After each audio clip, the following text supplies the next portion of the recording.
10 محرم کے دن ہر ایک امام حسین کے قدموں پہ قربان ہو رہا تھا، اور یہ منظر دیکھنے کے لیے تمام عالمین کے فرشتے کربلا کے میدان تک آ پہنچے۔ کبھی امام حسین سے زمین مخاطب ہو کے کہتی ہے کہ اے ہمارے آقا، ہمیں حکم دیں، ہم ابھی پھٹ جائیں اور اس پورے لشکر کو فنار کر دیں۔ تو کبھی آسمان چیخ کے کہتا ہے اے میرے حسین، ہمیں حکم دیں۔ تو کبھی زعفر جن مختلف جنات کے ساتھ دست ادب کو جوڑ کے کہتا ہے اے میرے مولا، مجھے حکم دیں کہ اس فوج یزید کو فنار کر دوں۔ امام حسین تمام انبیاء، اولیاء، فرشتوں اور جنات سے کہتے ہیں یہ صبر کا امتحان ہے، میرا اللہ میرا صبر آزمانا چاہتا ہے، اور میرے خون سے ہی اسلام کو زندگی ملے گی، کیونکہ میرے شہید ہونے کے بعد رہتی دنیا تک کسی بھی یزید کی یہ مجال نہ ہوگی کہ کوئی میرے نانا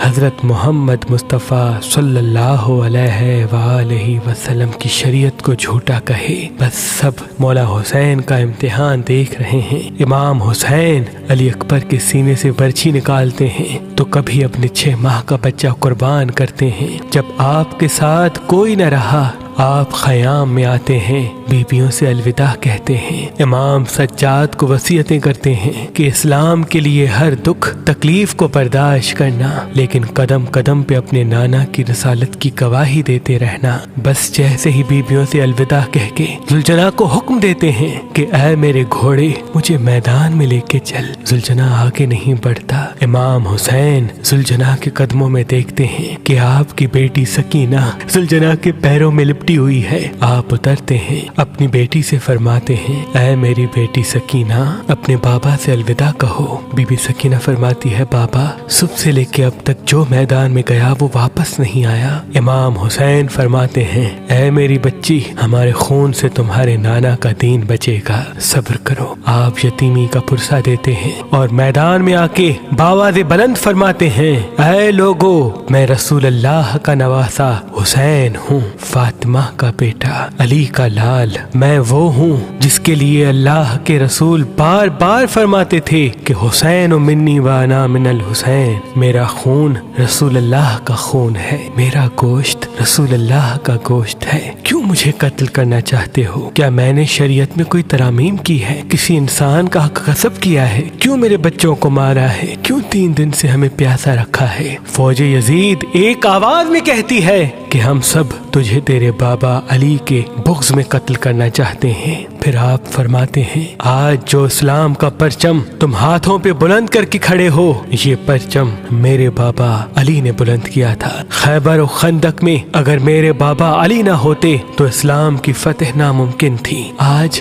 اس علی کو یہ صلہ دے رہے ہو کہ اس کی اولاد کو اس بیابان میں بھوکا و پیاسا کر کے قتل کر رہے ہو۔ بس عمر بن سعد کہتا ہے کہ حسین کی بات نہ سنو، حملہ کر دو۔ تاریخ نے لکھا امام حسین علیہ السلام کے مد مقابل جو بھی آیا وہ فنار ہوا۔ زمین پہ اس سے پہلے ایسی جنگ نہ دیکھی گئی کہ ایک 3 دن کا بھوکا پیاسا شیر کی طرح لڑ رہا ہے اور فوج دور دور بھاگ رہی ہے۔ بالآخر شمر عمر بن سعد نے یہ سوچا کہ یہ علی کا شیر ہے، اس سے مقابلہ کرنا ناممکن ہے۔ پوری فوج کو کہتے ہیں کہ ایک ساتھ امام حسین پہ حملہ کیا جائے، لیکن کوئی بھی امام حسین کے قریب نہ جائے۔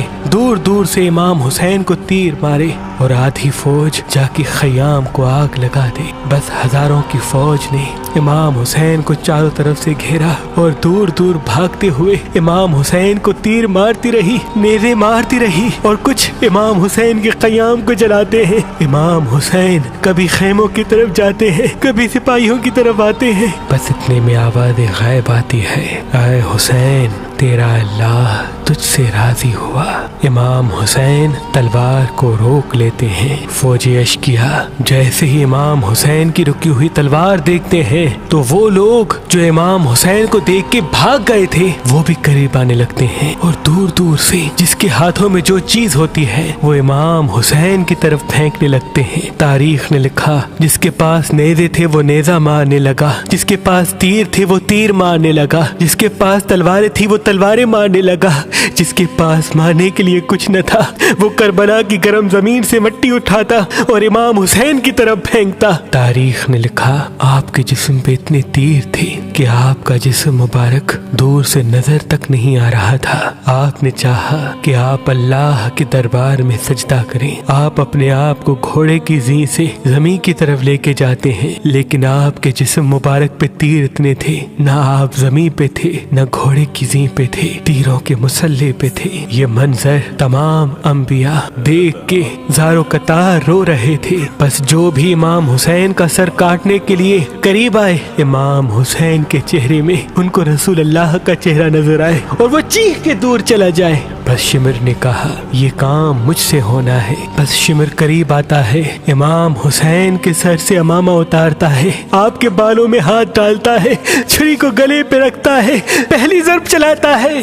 حضرت آدم علیہ السلام اللہ کے رسول سے فرماتے ہیں یا رسول اللہ آگے میں نہیں دیکھ سکتا۔ جیسے ہی دوسری ضرب چلتی ہے، حضرت نوح علیہ السلام فرماتے ہیں یا رسول اللہ آگے میں نہیں دیکھ سکتا۔ جب تیسری ضرب چلتی ہے، حضرت ابراہیم علیہ السلام فرماتے ہیں یا رسول اللہ میں نے تو اپنے بیٹے کی قربانی کے وقت ہی اپنی آنکھوں پہ پٹی باندھ لی تھی، آگے میں نہیں دیکھ سکتا۔ بس ضرب چلتی رہی۔ ایک وقت ایسا آیا اللہ کے رسول نے آنکھیں بند کی اور فرمایا اے علی اب آگے میں نہیں دیکھ سکتا۔ بس ایک وقت ایسا آیا کہ امام علی نے بھی آنکھیں بند کی اور بی بی فاطمہ سے فرمانے لگے اے فاطمہ آگے میں نہیں دیکھ سکتا، اب تو جان تیرا بیٹا جانے۔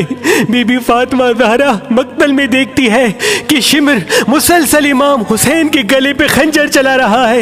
آپ قریب آتی ہے، دونوں ہاتھ امام حسین کی گردن پہ رکھتی ہیں اور فرماتی ہے اے شمر نہ مار، میرے بچے کو نہ مار، میں نے چکیاں پیس کے اس کو پالا ہے، یہ تیرے رسول کا نواسا ہے۔ لیکن افسوس شمر مسلسل امام حسین کے گلے کو کاٹتا رہا۔ شمر دیکھے امام حسین کے مسلسل لب ہل رہے ہیں، سوچا کہ شاید حسین ہمیں بد دعا دے رہے ہوں گے۔ قریب آ کے جب سنتے ہیں تو امام حسین فرما رہے تھے اے اللہ میرے بچوں کی قربانی قبول کرنا، میرے عزیز و اقارب کی قربانی قبول کرنا۔ تیرا شکر ہے کہ تو نے اپنے محبوب کے اس نواسے حسین کو اس عظیم امتحان کے لیے چنا، میری قربانی قبول کرنا۔ تو عظیم ہے، تو اعلیٰ ہے، اگر میری 70 جانیں بھی ہوتی تو وہ بھی میں تیرے نام پہ تیرے اسلام پہ قربان کرتا۔ سلام ہو آل محمد پر،